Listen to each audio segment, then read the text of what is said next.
Hello and welcome to the Behind the Beat podcast with me, Katy Russell from Planet Drum Music School in London. Join us as we talk to special guests and industry professionals about all things music. Let's get started.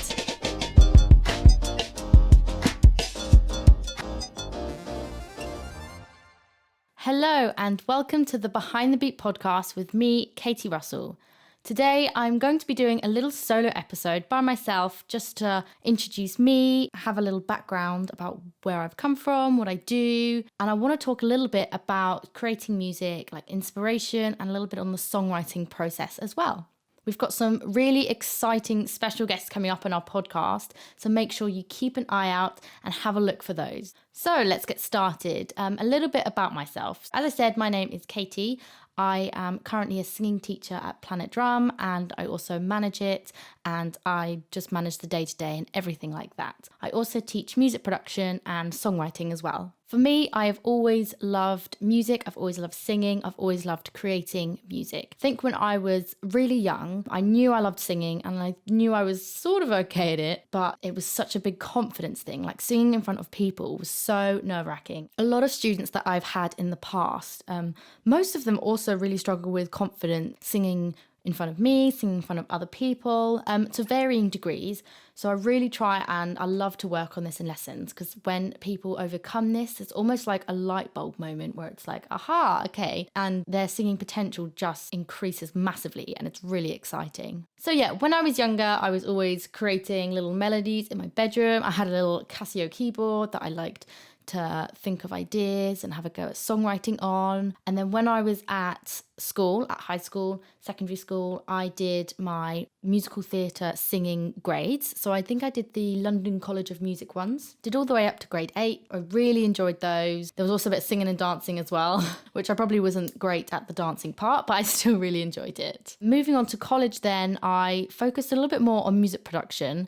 I thought that was really exciting, and we were working on Cubase, I think, a lot of the time. And then I went on to uni. I went to the University of West London and I did live sound engineering. I really enjoyed my course doing live sound engineering. So for anyone who doesn't know, live sound engineering is doing the sound and the setup for like concerts and theatres and live productions, everything like that. I think I realised though when I was in my second year that I really enjoyed doing the course and the live sound engineering, but I don't think it was a career that I wanted to necessarily pursue. I think it was mainly because you have to work evenings and weekends, and I like going to bed early, so sounds silly, I know, but it wasn't a lifestyle that I wanted to pursue really.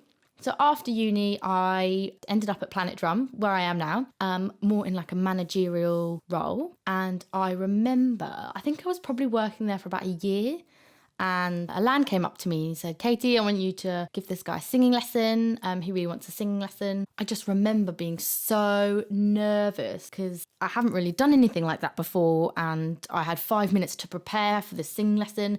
And I went into the lesson and I suddenly just remembered everything that I had done when I was doing my training and my grades. And the lesson ended up going really well. I'm quite thankful that he threw me in the deep end with that one. And ever since then, I've just been learning and studying, and I've been creating a lot of my own exercises as well for some of my students, something that I'm just really enjoying. And I'm really enjoying helping some of my kids and some of my adults as well, just really develop to their potential and just have fun as well, and singing to songs that they love to sing. As well as singing, I've always loved and really been interested in songwriting. It has been a little bit challenging over the years because my main instrument is my voice.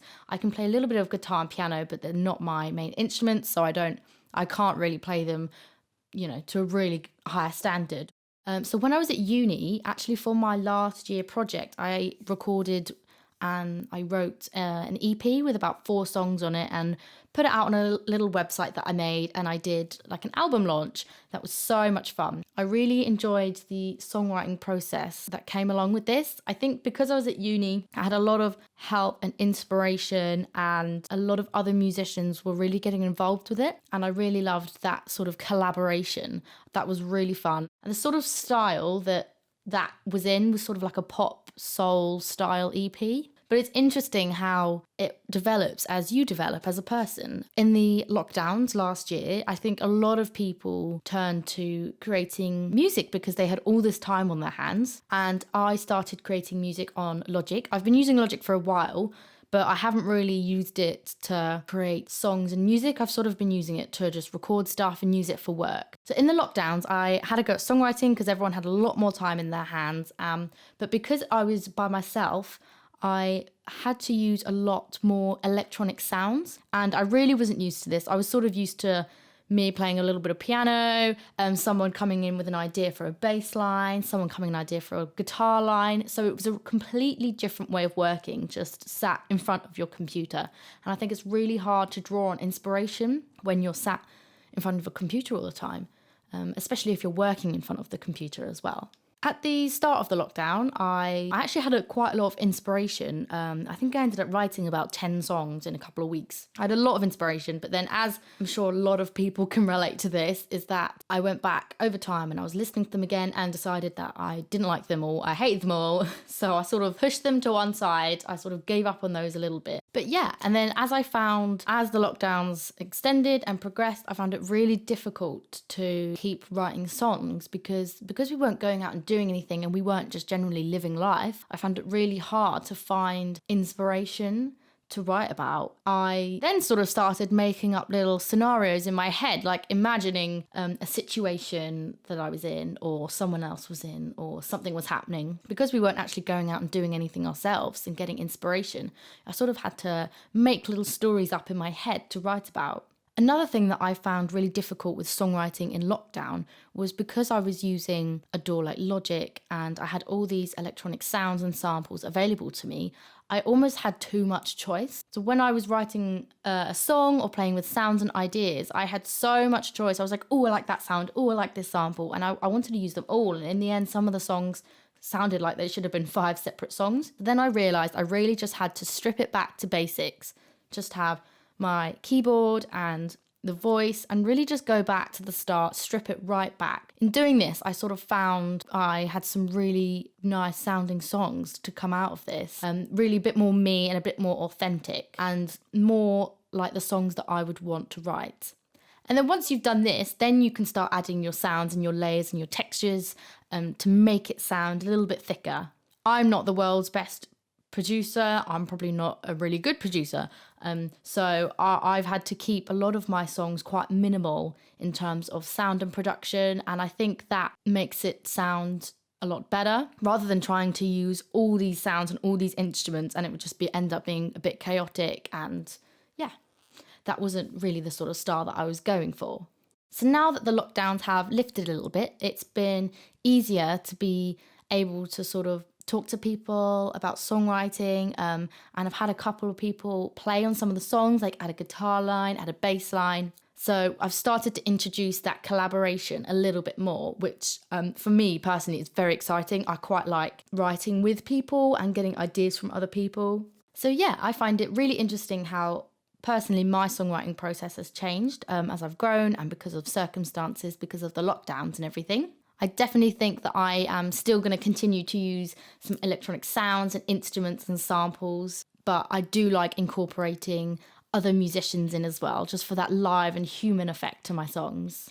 When I've been teaching music production to some of my kids at the school, I've been using a software called BandLab, which I absolutely love.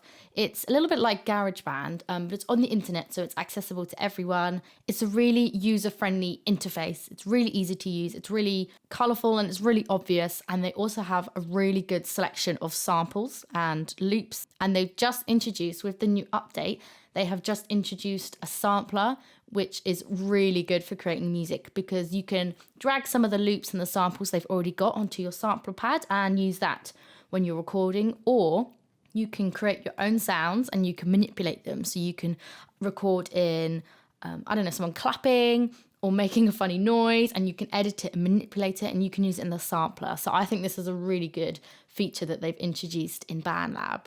Some of the people that I use this with really, really love using it because it's really great for if you're starting to think about songwriting and maybe you're not feeling that confident, because they have such a great library of loops and samples. You can drag some of those in, like you could drag in 4 bars worth of chords in C, for example.